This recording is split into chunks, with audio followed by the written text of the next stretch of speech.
Hey guys, how are you doing? I hope you're doing great.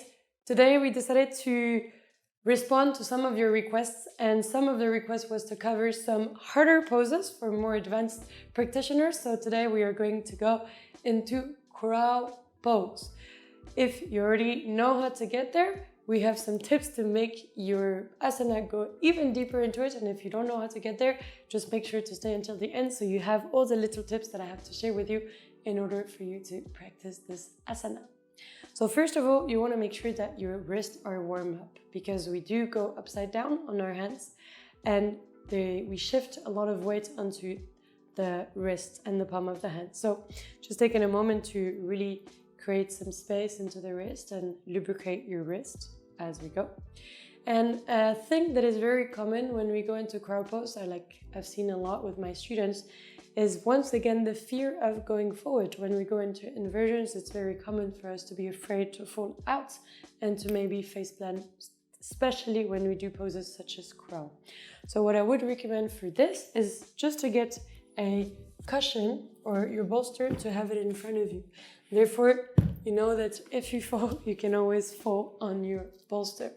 Good. So once your wrists are warm up, take a moment to look at how I position my hands when we go into the crow pose.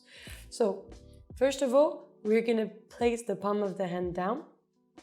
Going to press down through the knuckles and then press down through the tip of the fingers as if you wanted to bring the floor to you. This will give you a really good balance position with your hands, because if my weight of my body shifts too much forward, I can press on my fingers and bring myself back. So that's one thing you want to become aware about. The second thing that helps us a lot when we go into crow pose and such poses is the activation of the Mula bandha.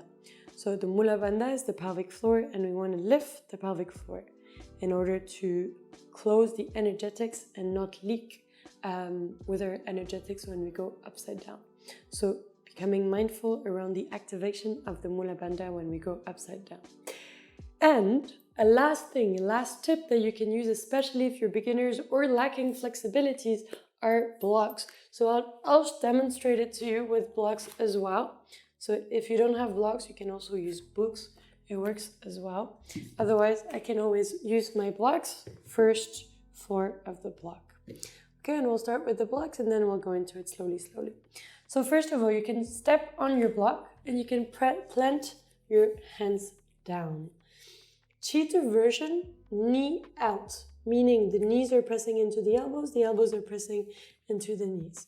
Yeah, this ultimately makes it a little easier for us to go into the crow pose, but the traditional crow pose is your knees are under your armpits.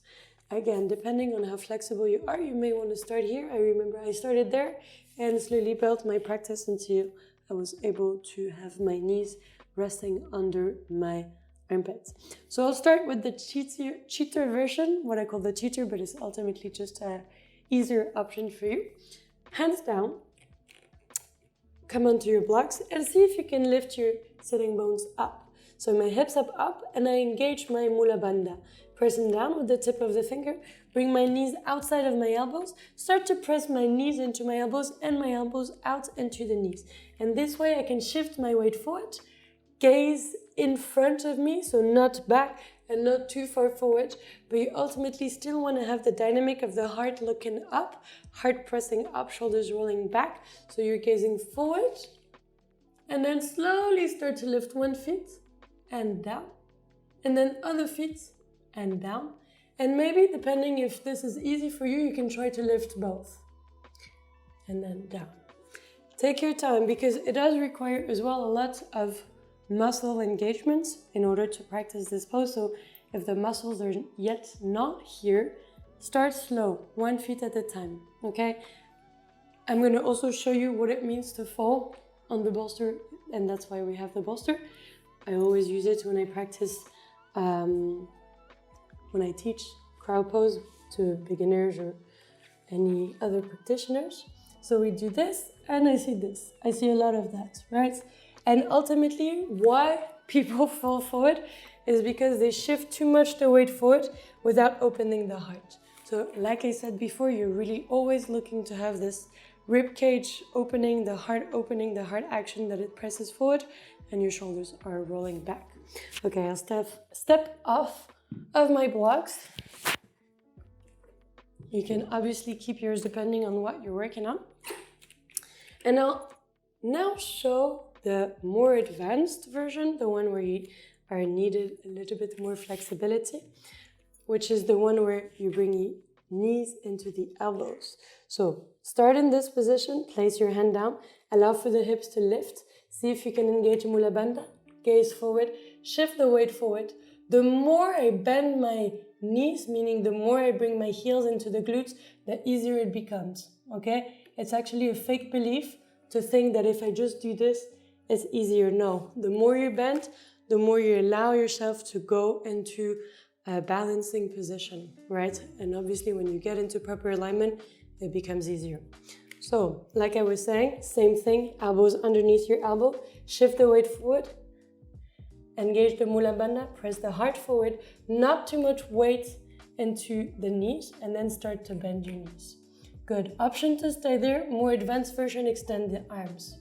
But this, once again, took me quite a bit of time to get there, and in your own way, you can transition out. If you're still challenging yourself to find the balance up, I would recommend you do one leg at a time. So bending one knee, stand there counting 3 seconds, feet down, foot down, other side. That way you can get comfortable with balancing and having less and less weight on the feet. And lastly, another thing that I want to share with you is the idea that when we practice such exercises, depending on how able we are to keep the core engaged as well as the Mula bandha engaged, there's a lot of weight that comes onto the back of the hand, not the hand, the arm. And therefore it is common, and I can say from experience on myself and other students that I've worked with, that we get bruises when we practice this. So this is just an indication that maybe we're being too heavy with our lower body onto our hands, right? And if we engage a little bit more, there's this action of pulling, pushing up, which is what happened when we activate the Mula bandha, right? Not leaking the energy out. So just remind yourself that yes, the energetics of pressing forward with the heart, but as well the energetics of pushing up with your hips. And this way we lessen the weight that we put on the arms. But like I said, it's a journey, practice, practice, practice, and become aware of how your body responds to such asanas. Practice with a cushion just to be safe, and enjoy.